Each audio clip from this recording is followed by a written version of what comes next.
I've got the answer right here, ladies and gentlemen, to everything that ails you. Now step right up. One who acts like a doctor about his salves and remedies.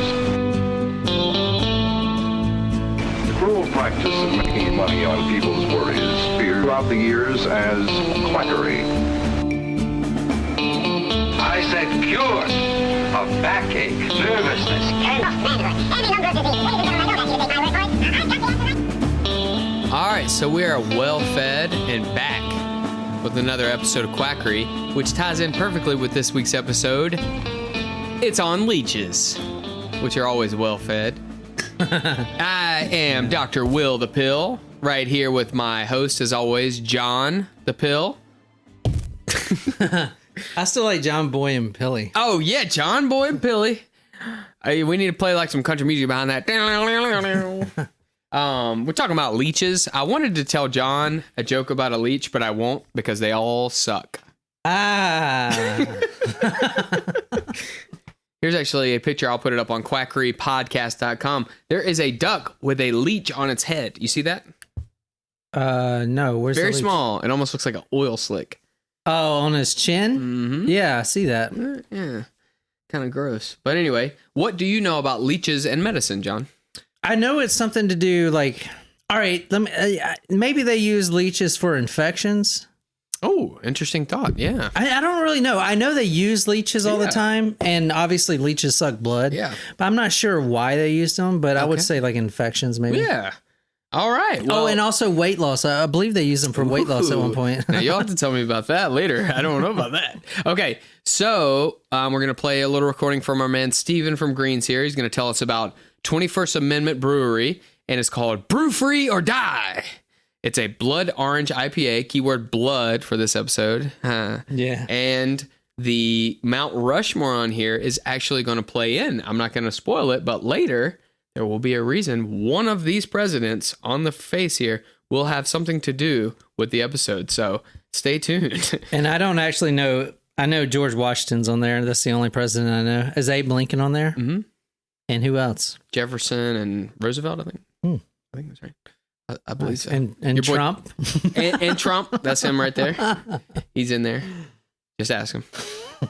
Okay, we're here with Steven from Greens again to tell us about a new beer. All right, so this is a beer from 21st Amendment. They're out of California, pretty well-known West Coast brewery. It's called it's Brew Free or Die Blood Orange IPA. They make an original Brew Free or Die, but this one has blood orange in it. And 7% alcohol, 70 IBUs. IBUs are international bittering units or bitterness units. Wow.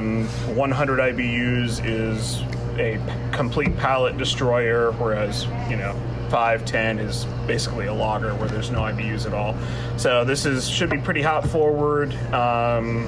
And 21st Amendment does fruit really well. They're most known for their Hell or High watermelon, which is a summer month watermelon seasonal that people go crazy for. But watermelon, blood orange, they do fruit very well. That's cool. So the IBUs, are most beers starting to put that on there now? That's actually really cool. A lot of them thing do. to look If you at. go on a website like Beer Advocate or Untapped or Rate Beer, they typically have the IBUs listed. And again, anything 70, I'd say, is pretty standard for a classic American IPA. Yeah. Most hazy IPAs nowadays range probably 30 to 40, not very bitter. And again, when you get past 100, you're talking about a big punch in the mouth. So like that's those, what do they call them, like the double Yeah, that would be IPAs something like Great Divide Hercules, which is my favorite double IPA in the world. That's about 100 IBUs. Okay. So, yep. Gotcha. That's Yep. cool. So it's a blood orange IPA. It's 7% alcohol and 70% IBUs. Now, that was something, as you heard on the recording, I was very interested to ask him. So it's International Bitterness Unit. Now, that is something I really want to use going forward, because if a beer is way, way too bitter, Yeah. it kind of puts me off. Really? I like the bitterness. You like bitterness? Yeah. So see, everyone likes what they like. Leeches. Today's topic is leeches. So they're parasitic worms. They are worms. They're actually related to earthworms. So similar to earthworms, they're hermaphrodites. Now, what do you know about hermaphrodites there, John? Well, they got both a penis and a vagina. A vagina. So that means they could do themselves? What? I don't know. I mean, hermaphrodite and a male or a human is both wiener and vagina. Dr. John. Yeah, no, they have both sex organs. So, like, Does that mean they can? Are it's they like asexual? an opportunistic thing. No, so it basically, I think when you look at earthworms or leeches, like, it's basically like they can just adapt to, like, okay, they run into someone. It's like, hey, we're trisexual. We'll try anything. You know what I'm saying? So, no, they can adapt to whatever organ they need, sex organs they need to. They have them all. So, like, if they run into, one and it's up against their male organ, then boom. Maybe humans should all have both too. It'd just be a lot easier. It'd be easier. One Yeah. bathroom. You wouldn't need to.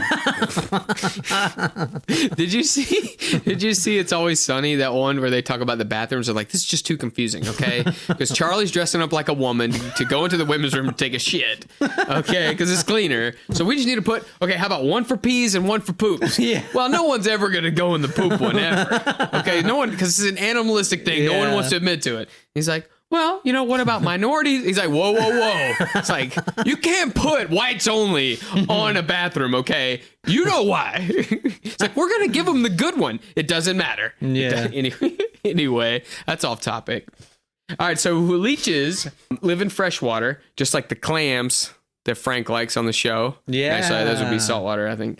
But they can live on land or on sea also, but they're usually in freshwater, like little swamps and ponds and things like that. Have you ever had a leech on you when you've gone swimming? No. Really? Man, I've had all the leeches. Where are you swimming at, dude? I've swam in ponds. You never were. I was in Boy Scouts, so sometimes we go in the swimming in the ponds. Like you come out, I never there's got a leech on you. Never had one on my dong or anything like that. I had ticks. Usually on my feet. How do you pull them off? You just pull them off carefully? Yeah, I mean they don't hurt. Because ticks, like if you squeeze them, they can. The head will come off, and so like you can pull the body off and the head will stay in. But leeches, you pull them off, the whole thing comes off. Yeah. But I mean, they do kind of stick a little bit, but like the body doesn't tear apart. So, and they're not really dangerous. That leech on the screen looks like he just fed. Look at that belly. Oh yeah. So there's 700 species of leeches, but there's only about 5 that are typically used medically. So we'll take a look here at the old leech anatomy and physiology. So they actually have suckers on both ends. They have about 100 little teeth, which I didn't know that before this. That's pretty cool. So they'll pierce the skin, and they think they put in like kind of like a mosquito. They put in like an anesthetic, which numbs you a little bit, so you can't tell they're biting. Because if you could feel it, then you would notice right away and knock them off. Kind of like a mosquito, like you don't feel them until after, and then it's like, damn, they put all that poison in me. But they also put in an anticoagulant, which is called hirudin. And that'll be important later. But it thins your blood, makes it easier for them to drink it. Oh, cool. So, like thins your entire blood system? Just locally to just where locally? they put the hirudin in. Oh, cool. Hirudin in, yeah. So large adults, leeches, can consume up to 10 times their body weight in a single meal, up to 15 ml. So 15 mLs, so that'd be 3 teaspoons. That's pretty big for a leech. I mean, that's a lot of blood. And they can live up to a year after one feeding. Holy shit. That's awesome. Jesus. I could feel like I could live a year off of that lunch. Yeah. So they're using healthcare. So ancient times, they actually did this thing called bloodletting, where they thought that they needed to bleed to even out some of their humors and things like that. And then modern is hirudotherapy or hirudin therapy. That's what that hirudin that's in their saliva. But there's also other pseudo-medical applications that I want to get into too, because that's where the quackery comes in. Because this show is called Quackery. That's correct. All right, so Whoa, she has a big forearm. I think that's a dude. Oh. Actually, I can't tell. Maybe that girl does have a big forearm. Anyway, we'll put this up on quackerypodcast.com. It's just a painting, an old ancient painting of a man or woman with a big old arm. That's the right arm. I think that's must be a man. Yeah. The workout arm, yeah. Going back to Hippocrates, Galen, and the 4 humors. So we touched on this in the plague episode. So the 4 humors, what are they, John?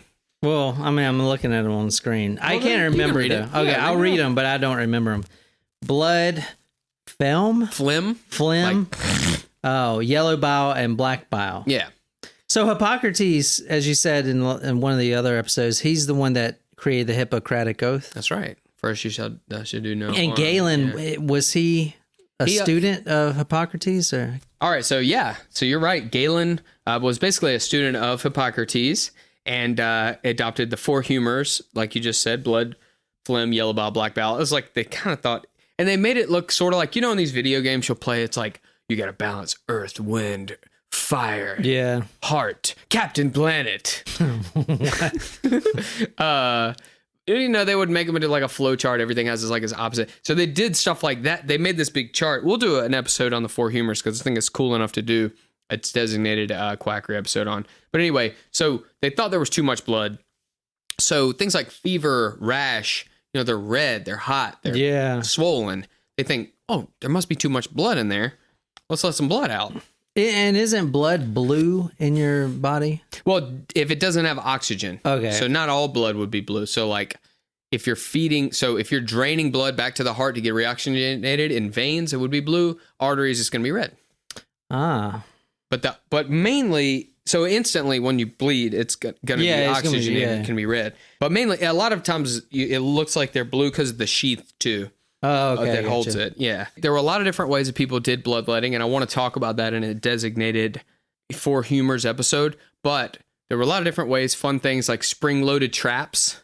They would actually put a spring-loaded wrist trap that had these teeth that would cut you, and you would bleed out in that way. Oh. All sorts of things. They would also, like this picture implies, basically tie you up with the damn tourniquet, like you're about to shoot up heroin. Yeah. Just pop your arm there. So, okay. So there's the secret. George Washington off the Mount Rushmore on the beer can we have here. He was a big proponent of bloodletting. So on December 13th, 1799, he awoke with a bad sore throat and he began to decline rapidly. His health was getting worse. So the next day, he asked his physicians to drain his blood, and they took an estimated 5 to 7 pints of blood in less than 16 hours. And despite their best efforts, George Washington died 4 days later on December 17th. Oh, gee. So he died because of the bloodletting? Speculation that excessive blood loss contributed to his demise. Isn't that wild? Yeah. I like George Washington because even though they didn't adopt it, he set the precedent with 2-term limit, like having two. It wasn't actually a law before that because, FDR was 3 terms. And also, he hated the two-party system, which I don't want to get too much into politics, but I think anytime you only have 2 choices, I think you need 3. 3 is always a good number. So you can split the votes more than just down the middle. Well, we have 3. Well, no one votes independent. Well, it's still a third. But you need to give 3 official parties. Because if you say, all right, who's your favorite quackhead? Will, John, or a hole in the wall? The hole in the wall is going to win. It probably will. But it's not an official candidate. It's like having Zach sitting here. No one's going to vote for his ass. All right. So he's a big fupa French man. Put this picture up on quackerypodcast.com. It's actually an ad for using leeches for bloodletting, which is one of the ways that they did it. This is a French lass, a madame here, mademoiselle. And the doctor came in and she's like, she's saying, toujours de sanguisse, still leeches. Is that what it means? Which means, this means still leeches. It just means there's a woman, she's sickly and she needs leeches to make her feel better. Anyway, they were used for bloodletting at the time. Since they can suck a lot of blood, they were popular for this because it was cleaner. You wouldn't have to clean up the blood after, and they could suck up to several times their body weight, as we talked about. What did they do with the leeches after the bloodletting? They throw them in probably left them in a, bucket of water and let them sit around for a while until they were ready to feed again. Yeah, I think actually, I was looking, I think the risk of blood, infection amongst people using the same leeches is low. Which is strange. Yeah. That is strange.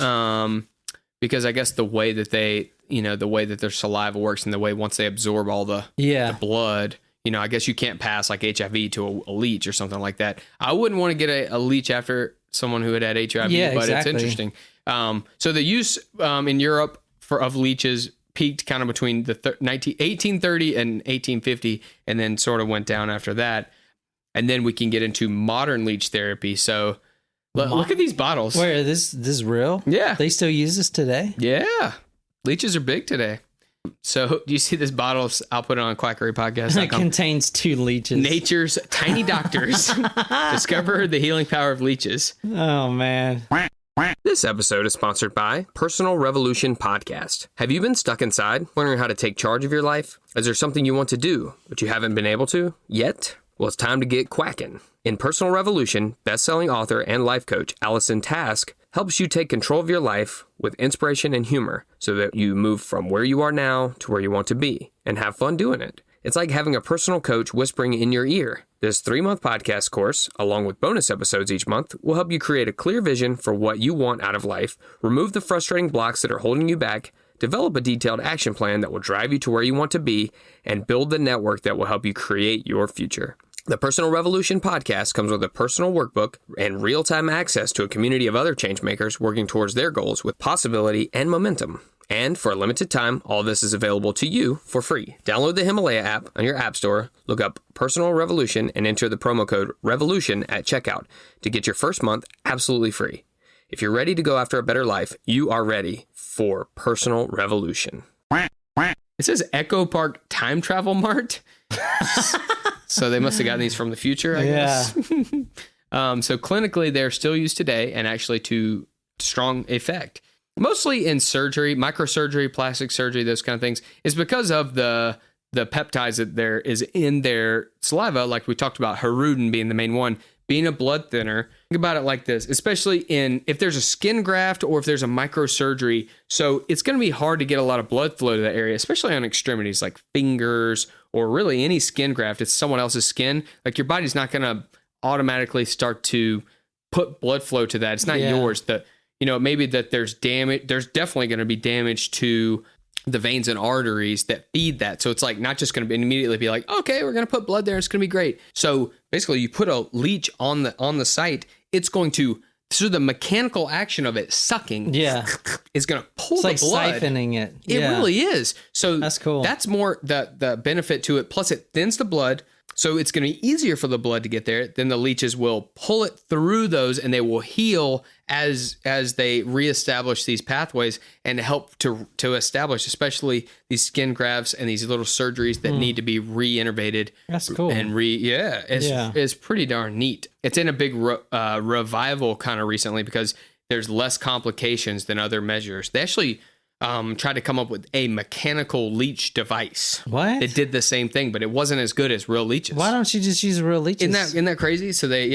So here's a picture I'll put up on quackerypodcast.com. That's a skin graft. So it's actually got a leech on there and it's pulling the blood through to the new graft of skin. Because that's crazy. That's a fresh graft. It looks like that's never going to take. That's what I always think. I'm like, you put someone else's skin on you or even your skin from like your butt or something, it just doesn't seem like it's going to take. But with a leech, it will help. And a lot of times with grafts and with transplants and things like that, they have to do a lot of like they basically have to decrease your immune system so that you don't reject it. Yeah. Which puts you at risk for coronavirus or whatever. So there's actually other type of peptides in the saliva of a leech that they think are beneficial too. So, and this slide is, I know you can't see this on the podcast, but it's basically what I explained in layman's terms. It has a habit of hemophagy, which basically is just, it's pulling the blood to the area. And that's what's the most helpful they've seen on extremities and things like that. So, all right, so let's get into the quackery because that's actually something that works for it. It's really cool. Leeches are pretty neat for that. It's wild. You remember when you watched Jackass? Yeah. You remember when Steve-O put a leech on his eyeball? They were like a third world country and he puts a leech on his eyeball and it gets stuck and he can't get it off and he's like blinking. It's awesome. That dude's crazy. Yeah. He's crazy. Is he still alive? Yeah, he's still alive. Of course he's the one who lives. He's like a anti-drug person now. Huh. I mean, he used to be the other way. Yeah. Big time. So these are either they have little evidence, no evidence, or we don't have enough research for these, but leeches are being used for these today. Hypertension, which is high blood pressure, varicose veins, that's where you have like those blue veins on old people's legs, hemorrhoids, skin problems, arthritis, heart disease, cancer, diabetes, hair loss, erectile dysfunction, mental health, boils, pimples, hearing problems, shingles, sports injuries, and so on. So whenever there's a list of things like that people try something for, Yeah. you're getting into quackery, because there's not a lot of things in life that fix everything, as we Yeah. saw with essential oils. There's things, if you stay in your lane more, then you'll stay more in like being believable medicine, basically. Yeah. So why are there so many claims for it? So like I was hinting at just a little minute ago, they've done more research on leech saliva, and they found there's a lot more things in it. And so they're like, oh, if there's all this shit in it, it's just got everything. It can fix everything. All these bioactive peptides. It's got antithrombin, antiplatelet, factor XA inhibitors. It's got antibacterial effects. It's got blah, blah, blah. It can do it all. And charlatans will take advantage of that, Yeah. and they'll go, I'm going to sell some leeches. So Or you can ground them up and sell like a drink powder. Link, yeah, man, they do it all. You remember? Well, actually, I'll save it because I don't know if I thought you might have thought about when you said grinding up leeches. I thought you might have remembered one of our other episodes. So they will say it can even help diabetes through the saliva of the animal. So this one site I saw said diabetics have thick blood because it's so sugary. So with the leeches, you can thin it out, and Oh my God. that'll promote vascular health and increase circulation.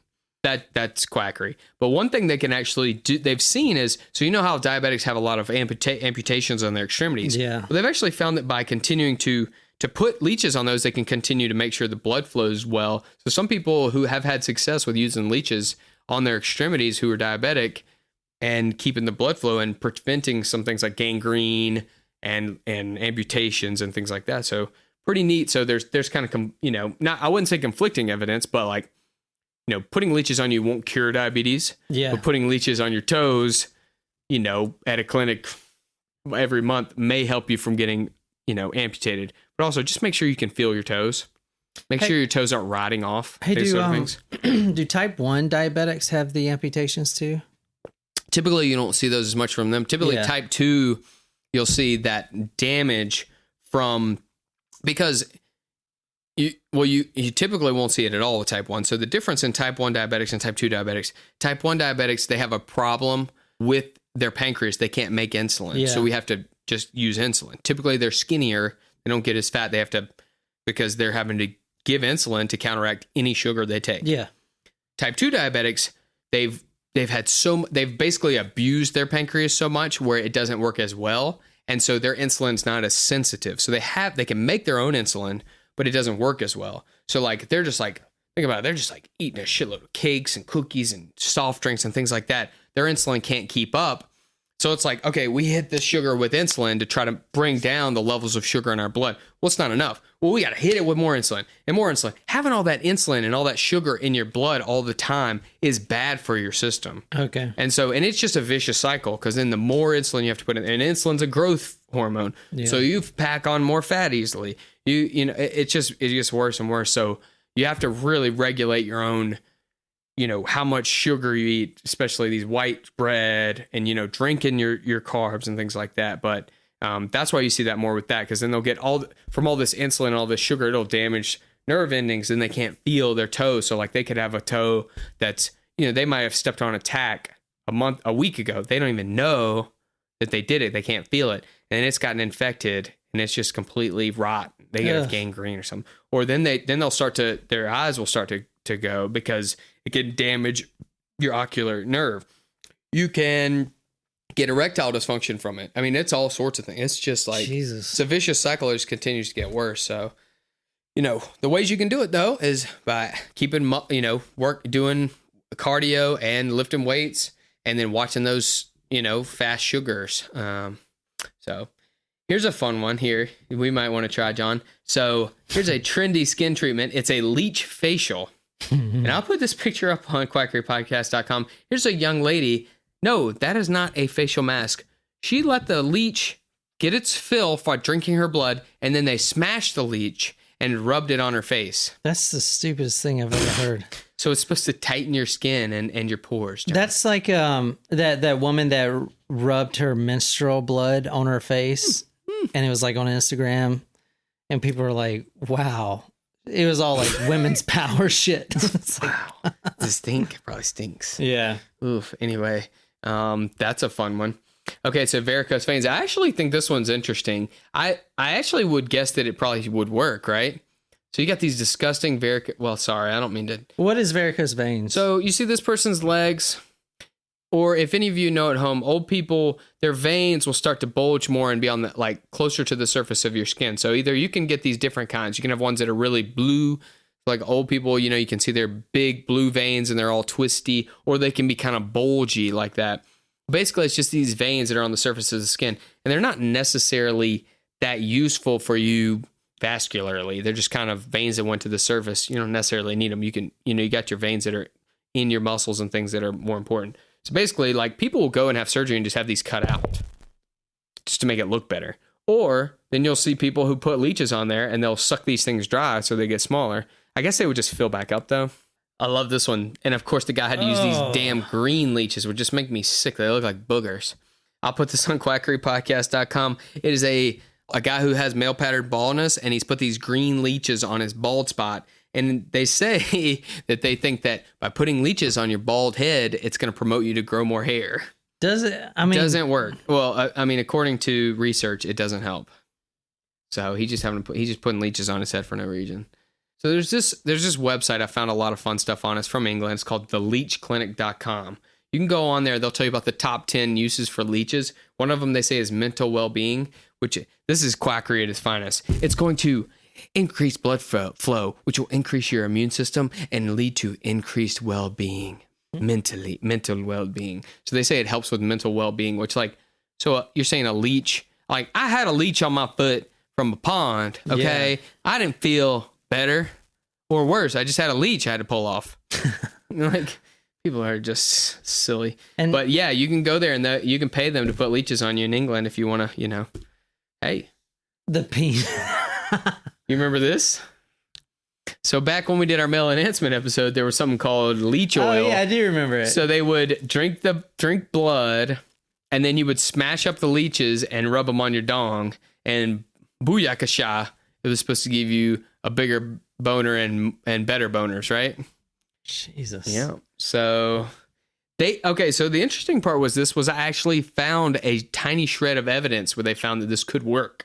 So there's a special leech, a W. pigra, has a myoactive, which is like myo would be like a smooth muscle, myoactive peptide.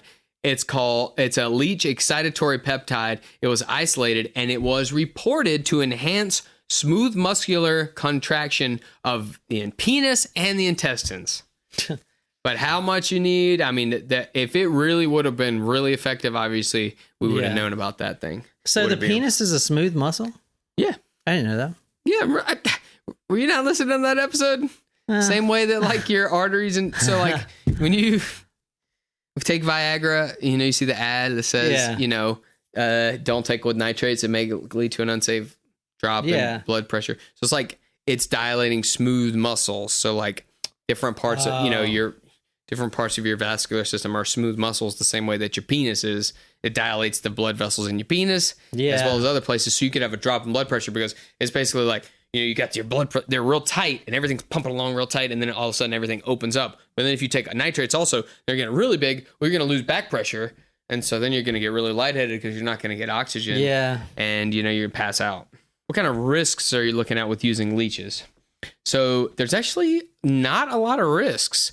So if you use too many leeches, like we said, Haruden is a blood thinner. So you could potentially bleed out, but it would be hard to do because, it is hard to stop the bleeding, but it's a very small cut.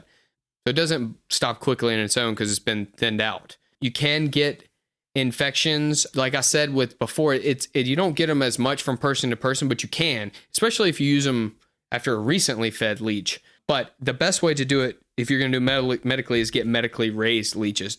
The bigger risk would be getting them out of some nasty pond where they get an infection from there, some sort of like bacteria from the pond or something. And you don't want to use it for someone who's immunocompromised, like HIV or something like that. Yeah. And then some people are actually allergic to the saliva. They'll have a really bad reaction, but not a lot. It's not enough to like kill them. Just they'll know like, oh shit, I can't use it. So some people like thought that they could like suck people will put it on their pimples.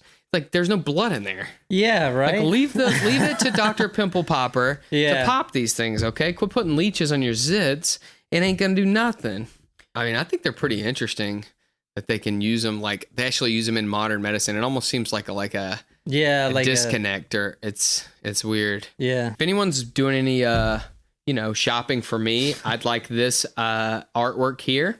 It's from Curious Art Lab on Etsy. I think it's only $20 for this print. It is a print of two different kind of ducks. One of them is the big white quackery duck. Basically, he has a doctor of leechery. His name is Quack S. Oliver, and he's putting a leech on some other bird, and it's like very old, looks like plague medicine-y kind of. It's really cool. That's badass, So if someone sent me that, if we have a rabid fan out there, send it to our address on our Taco Cast address, and it'll find me. Yeah. It's a cool picture though, so check it out. That artist did a great job with that. It fits perfectly for this episode. It's got a sweet big old leech just like sucking some blood out of this other bird's dong or something. Yeah, so if this episode really quacked you up and you wanted to support the crew, head on over to quackerypodcast.com/join and become an official quackhead. Make sure and hit the subscribe button and for our podcast. Follow us on social media, Facebook, Twitter, Instagram. Tell all your friends. And as always, keep calm, quack on, and don't put green leeches on your bald head.